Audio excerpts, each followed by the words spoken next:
Friends, how are you all? From this video, we'll study about properties of genetic materials. You know very well there are two types of genetic materials, okay, that occurs in living organisms: DNA and RNA. Okay, on the basis of strands, there are two types of DNA: single-stranded DNA and double-stranded DNA. ऐसे ही जो RNA होता है वो भी single-stranded होता है. It consists only single strand, and some RNAs are double stranded. They contain two strands. Okay, तो बताया ना आपको मैंने कि जैसे जो DNA है और RNA, ठीक है, ये दोनों ही जेनेटिक मेटेरियल्स होते हैं.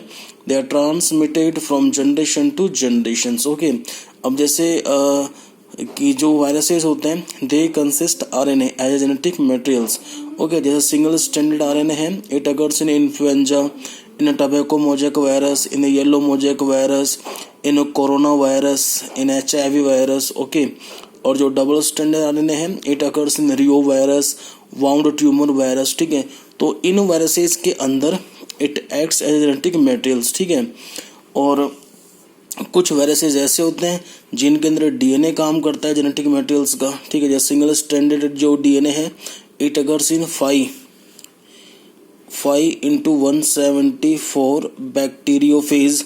ठीक है, और कुछ हैं जैसे T2 bacteriophage, T4 bacteriophage, lambda bacteriophage. उनके अंदर डबल स्टैंडर्ड DNA होता है. ठीक है, समझ यहाँ पे इस चीज़ को. अब इसमें मेन क्या होता है कि जो जेनेटिक मटेरियल्स हैं DNA RNA, ठीक है, अब जो स्टेबल जेनेटिक मटेरियल है वो कौन सा होता है? DNA होता है. ठीक है, देन कंपेयर टू RNA. क्यों? क्योंकि जो DNA होता है ना, इट स्लोली म्यूटेट. कि जो DNA के अंदर नाइट्रोजन बेसेस होते हैं, एडेनिन, थाइमिन, साइटोसिन, गुआनिन. ठीक है, जैसे वो किसी एक स्ट्रैंड पे प्रेजेंट है, ठीक है, तो उन नाइट्रोजन बेसेस के अंदर चेंजेस नहीं आते हैं कि भाई सडनली दे डिलीट, ठीक है, वहाँ से वो डिलीट हो जाए या फिर कोई एक्स्ट्रा नाइट्रोजन बेस आकर वहाँ पर ऐड हो जाए. ठीक है, तो यानी DNA शो करता है म्यूटेशन, लेकिन स्लोली म्यूटेशन शो करता है. ठीक है, लेकिन जो वायरसेस हैं जिनके अंदर RNA काम करता है एज जेनेटिक मटेरियल, दे फास्टली म्यूटेट और वो अपनी बॉडी के स्ट्रक्चर चेंज करते रहते हैं. ठीक है, now will study about features कि जो मेन कैरेक्टर्स हैं DNA के. ठीक है, फीचर्स ऑफ DNA. फर्स्ट तो ये होता है कि जो DNA होता है, it is structurally and chemically, ठीक है, वो क्या होता है? स्टेबल होता है. ठीक है, क्योंकि जो DNA होता है ना, वो स्टेबल इसलिए है कि भाई it does not act as a catalyst. हम कह सकते हैं DNA does not acts as a biocatalyst, और जो कैटालिस्ट होते हैं वो कौन होता है? एंजाइम्स होते हैं. ठीक है, और दूसरा ये है कि DNA के अंदर जो नाइट्रोजन बेसेस होते हैं ना, ठीक है, थायमिन नाइट्रोजन बेस, उसकी वजह से भी जो DNA है वो स्टेबल होता है. ठीक है, और दूसरा आपको पता है कि जो DNA की स्ट्रक्चर थी, साइक्लिक स्ट्रक्चर, ठीक है, उसमें बताया था आपको मैंने कि नंबर जो सेकंड कार्बन होता है, ठीक है, जैसे कार्बन नंबर 1 2 3 4 5, ठीक है, तो नंबर जो सेकंड कार्बन होता है ना, इट हैज़ हाइड्रोजन एटम्स. ठीक है, जैसे था ना OH, HCH, HCOH, ठीक है, HCOH, और लास्ट में जो फिफ्थ कार्बन है CH2OH. अब आप देख रहे हैं इस स्ट्रक्चर के अंदर नंबर सेकंड कार्बन पर, ठीक है, ये हाइड्रोजन एटम प्रेजेंट होता है. इसकी वजह से भी जो DNA होता है वो क्या होता है? मोर स्टेबल होता है. ठीक है, क्योंकि अब ये है ना कि अगर यहाँ पर OH ग्रुप होता है, जो OH है हाइड्रोक्सिल ग्रुप, वो तो किसके केस में होता है? RNA के केस में, नंबर सेकंड कार्बन पे. ठीक है, इसकी जगह पर. ठीक है, तो अब क्या होगा कि यहाँ पर भी OH और यहाँ पर भी OH, तो जो RNA होता है इट एक्ट्स एज ए बायोकैटालिस्ट. वो क्या इजीली दूसरे किसी केमिकल सब्सटेंस के साथ रिएक्ट कर जाता है. ठीक है, लेकिन DNA इजीली रिएक्ट नहीं कर पाता है due to presence of hydrogen atoms at number second carbon. Okay, and बता चुका हूँ आपको एक तो ये रीजन, और दूसरा थायमिन होने की वजह से जो DNA है वो क्या होता है जी? स्टेबल होता है. ठीक है, जो पता है ना कि इस डिऑक्सीराइबोज शुगर का एक नाम और है 2-डीऑक्सी-राइबोज शुगर। जो ये सेकंड प्राइम है ना, 2 प्राइम, ये इंडिकेट कर रहा है कार्बन नंबर सेकंड को। ठीक है, कि भाई ये कार्बन नंबर जो सेकंड है, यहाँ से एक ऑक्सीजन एटम जो है मतलब कम हुआ है, डिग्रेड हुआ है। ठीक है, इसलिए नाम क्या दे दिया, 2 नंबर सेकंड कार्बन से डीऑक्सी यानी डिग्रेडेशन हुआ है, मतलब एक ऑक्सीजन एटम कम हुआ है, तो नाम क्या दे दिया, डीऑक्सी-राइबोज शुगर। ठीक है, दूसरा जो इसका कैरेक्टर होता है वो ये है कि अब चाहे वो डीएनए है या फिर आरएनए है, ठीक है, ये दोनों शो करते हैं एक प्रोसेस दैट इज कॉल्ड रेप्लिकेशंस। ठीक है, and you know very well about replication कि जो जेनेटिक मॉलिक्यूल्स होता है एक, it makes many copies of itself. Okay, दूसरा इसमें यह है कि बताया भी आपको मैंने कि जो डीएनए होता है it show slow changes in nitrogen base, और पता है ना जब नाइट्रोजन बेसिस के अंदर चेंजेस आएंगे सडनली तो वो क्रिएट करते हैं किसको बेटा, म्यूटेशन, और during mutation variation occurs in organisms. Okay, ठीक है, लेकिन यहाँ पे ध्यान रखेंगे कि जो फास्टली चेंजेस होते हैं नाइट्रोजन बेसिस के अंदर वो होते हैं किसके अंदर, डीएनए, सॉरी आरएनए के अंदर, नॉट इन डीएनए। ठीक है, फिर इसमें क्या है कि बताऊंगा आपको मैं कि जैसे आरएनए होता है ना, RNA provides help for protein synthesis, लेकिन एक चीज ध्यान रखना कि जो डीएनए है ना, डीएनए हेल्प करता है for the formation of non genetic RNA like mRNA, messenger RNA, tRNA, transfer RNA and ribosomal RNA. ठीक है, इनके बारे में हम पढ़ेंगे अभी। ठीक है, तो आप देख लीजिए कि जो डीएनए है it acts as a parental strand during transcription process for the formation of non genetic RNA. ठीक है, अब आरएनए अगर नहीं बनेंगे by the help of DNA, ठीक है, तो फिर जो प्रोसेस है ना अपना translation process that is also known as protein synthesis, it will not take place inside cell. ठीक है, और जो प्रोटीन फिर नहीं बन पाएगी। ठीक है, अब हम पढ़ेंगे आरएनए वर्ल्ड के बारे में। ठीक है, पता होना चाहिए आपको, कई साइंटिस्ट थे उन्होंने बताया था कि जो आरएनए था ना, लिख देता हूं मैं, RNA was first genetic material. Okay, कि जो आरएनए था वो फर्स्ट जेनेटिक मटेरियल था। ठीक है, फिर इसमें था कि जो आरएनए था it is essential for different kinds of life process like translations. बताया अभी आपको मैंने कि ट्रांसलेशन में प्रोटीन बनती है inside the cell.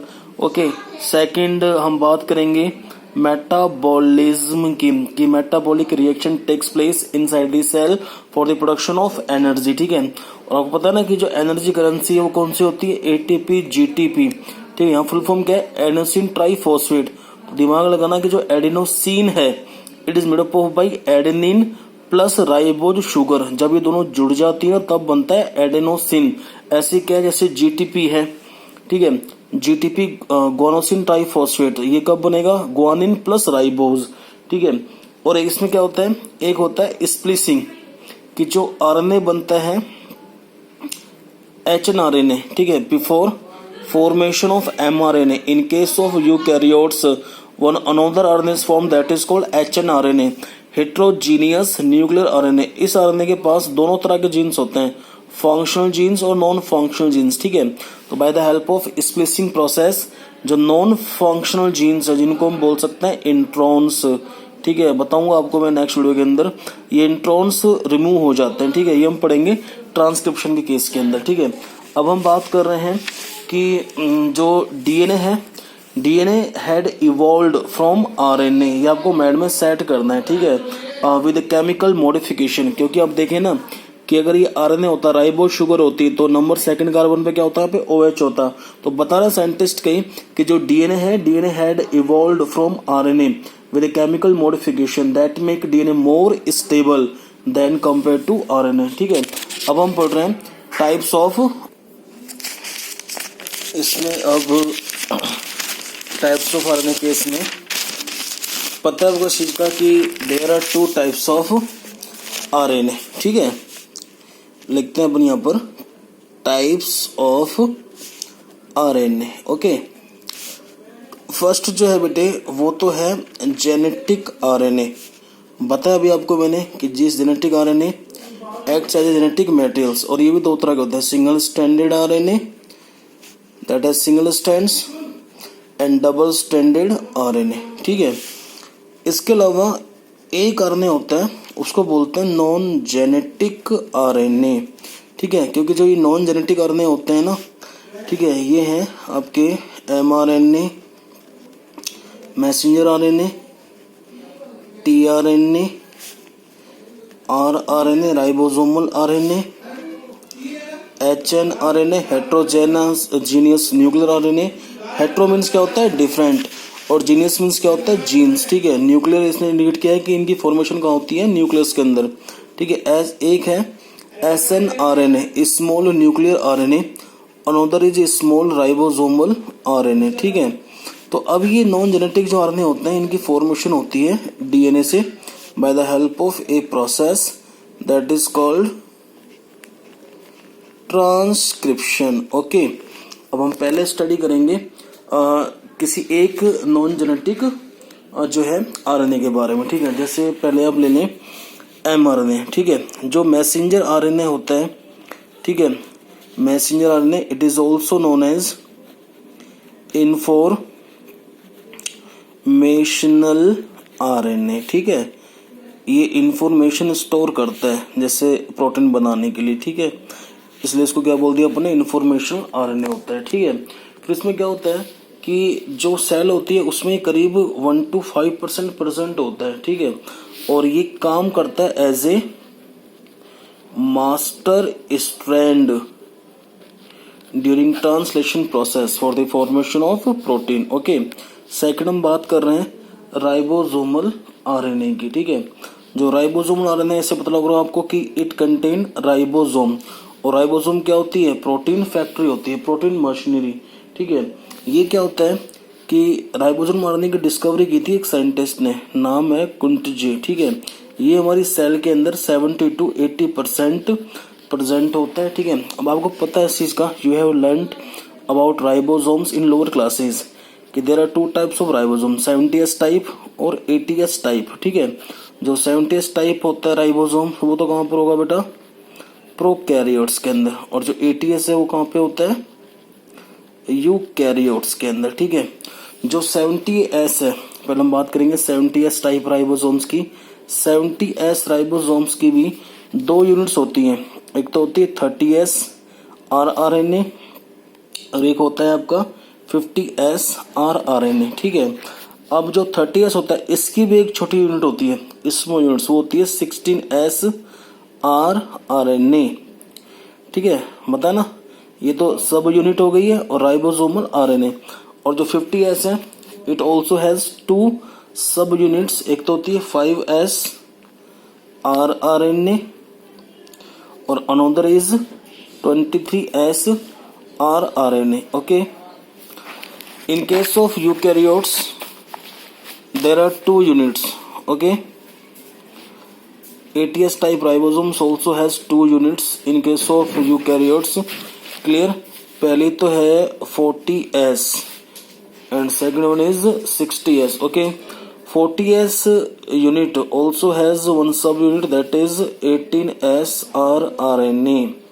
Okay, and 60S unit has also some small units like 5.5S rRNA and 28S rRNA. Okay, तो अब इसमें यह है कि जो राइबोसोमल आरएनए होता है it play major role for formation of protein. Okay, by the help of translation process. Okay, last है टीआरएनए। और एक बात आपको माइंड में सेट रखनी है कि जो नॉन जेनेटिक आरएनए होते हैं, mRNA, rRNA, tRNA, they all non genetic RNAs are formed by the help of transcription process. ठीक है, और इनको बनाने में जो मास्टर स्ट्रैंड है वो कौन है, डीएनए होता है जो इनको बनाता है। ठीक है, tRNA is also known as soluble RNA. Okay, soluble RNA कहलाता है ये। ठीक है, it is also known as acceptor RNA It accept amino acids during protein synthesis and transfer these amino acids into ribosome. ठीक है, ये हम पढ़ेंगे ट्रांसलेशन वाले टॉपिक के अंदर. ठीक है, तो जो टीआरएनए है, ठीक है, टीआरएनए एक सेल्स के अंदर भैया 10 से 15% प्रेजेंट होता है. ठीक है, और इसको मैंने सोल्यूबल आरएनए इसलिए बोला है, ठीक है, कि जो टीआरएनए होता है it can easy dissolve in 1M NaCl solutions. ठीक है, ध्यान रखें, तभी कहलाता है सॉल्यूशन आरएनए. ठीक है, अब टीआरएनए की स्ट्रक्चर कैसी होती है, ये किस तरह काम करता है ट्रांसलेशन में, ठीक है, ये हम बाद में देखेंगे. अब बात चल रही है कुछ और नॉन जेनेटिक आरएनए होते हैं, जैसे स्मॉल न्यूक्लियर आरएनए, ये भी डीएनए से बनता है bye the help of transcription. एक है स्मॉल राइबोसोमल आरएनए. ठीक है, ये भी नॉन जेनेटिक आरएनए आपके. ठीक है, इसके बाद हम स्टडी करेंगे वीडियो के अंदर कि जो केमिकल कंपोजिशन है, ठीक है, इस वीडियो में बता रहा हूँ आपको मैं कि जो केमिकल कंपोजिशन है आरएनए की, ठीक है, वो क्या है. आपको पता है इस चीज का कि आरएनए के अंदर जो पेंटोज शुगर होती है, नाम बताएंगे आप मुझे उसका. ठीक है, पढ़ चुके हैं आप इसके बारे में. राइबोज शुगर होती है, ठीक है, C5H10O5. ओके, और सेकंड में बात करूंगा नाइट्रोजन बेसेज की. वही पता है आपको, एडेनिन है, यूरेसिल है, साइटोसिन है और ग्वानिन है. थर्ड क्या होता है, फॉस्फेट ग्रुप होता है. ठीक है, आप समझें इस चीज को, फॉस्फेट ग्रुप दोनों में प्रेजेंट होता है जी, डीएनए के अंदर भी और आरएनए के अंदर भी. और ये बनता किससे, फॉस्फोरिक एसिड से, H3PO4 से. ठीक है, अब इसमें क्या होता है कि जो आरएनए होता है ना, आरएनए को मैं नाम दे सकता हूँ एक दूसरा, राइबो न्यूक्लियोटाइड. ठीक है, जैसे डीएनए था ना डीऑक्सीराइबो न्यूक्लियोटाइड, तो आरएनए भी क्या कहला सकता है, राइबो न्यूक्लियोटाइड. और आपको बताया कि न्यूक्लियोटाइड वर्ड आ रहा है, वहां समझ जाना कि जो ये तीनों केमिकल कंपोनेंट्स होते हैं ये आपस में मिलकर बनाते हैं न्यूक्लियोटाइड. अब बात चल रही है आरएनए की, तो नाम क्या दूंगा मैं, राइबो न्यूक्लियोटाइड. ठीक है, जैसे अब एक एग्जांपल देख लें, बाकी नोट्स आपको मैंने भेज दिए, उनमें आप है ना देखना. जैसे पेंटो शुगर कौन सी हो गई है, राइबोज. ठीक है, नाइट्रोजन ले लिया अपन ने, एक एडेनिन. ठीक है, और फॉस्फेट ग्रुप हो गया. ठीक है, उसको मैंने इंडिकेट कर दिया पी से. अब जो राइबो न्यूक्लियोटाइड बनेगा उसका नाम होगा यहाँ पर एडिनिलिक एसिड. ओके, अगर यहाँ पर मैं डीऑक्सीराइबोज लगा देता, ठीक है, तो बनता डीऑक्सीराइबो न्यूक्लियोटाइड और नाम क्या होता, डीऑक्सी एडिनिलिक एसिड. ठीक है, ऐसे राइबो शुगर है, ग्वानिन लेंगे, फॉस्फेट है, नाम दे देंगे आप ग्वानिलिक एसिड. ठीक है, ऐसे यूरेसिल दे दिया, क्योंकि पता है ना कि यूरेसिल होता है इसमें थायमिन की जगह पे, तो नाम दे देंगे बेटा आप uridylic acid. Okay, ribo sugar plus cytosine, phosphate group. ठीक है, नाम दे देंगे आप सीटिडिलिक एसिड. ठीक है, अब हम बात करेंगे, एक नया टॉपिक है राइबो न्यूक्लियोसाइड. अब वही पता है कि जब न्यूक्लियोसाइड की बात चल रही है तो किससे बना होता है, पेंटो शुगर प्लस नाइट्रोजन बेस. ठीक है, अब जैसे पेंटो शुगर कौन सी है, ribo sugar, nitrogen base adenine. अब उसका नाम होगा यहाँ पर एडिनोसिन. ओके, अगर ये बात होती डीएनए के केस में तो नाम देते हैं डीऑक्सी न्यूक्लियोसाइड. ठीक है, और वहां पर नाम क्या होता है, डीऑक्सी एडेनोसिन. बस यही डिफरेंस है, बाकी सेम ही है. ठीक है, फिर देख लें दूसरे केस में, दूसरे नाइट्रोजन बेस के केस में राइबोज और ग्वानिन, नाम देंगे आप guanosine. Okay, ribo sugar, cytosine, नाम देंगे आप cytidine. Okay, ribo sugar plus uracil, नाम देंगे आप uridine. Okay, in the next video I will tell you about DNA replication, how DNA replication takes place in a cell. Okay, thank you.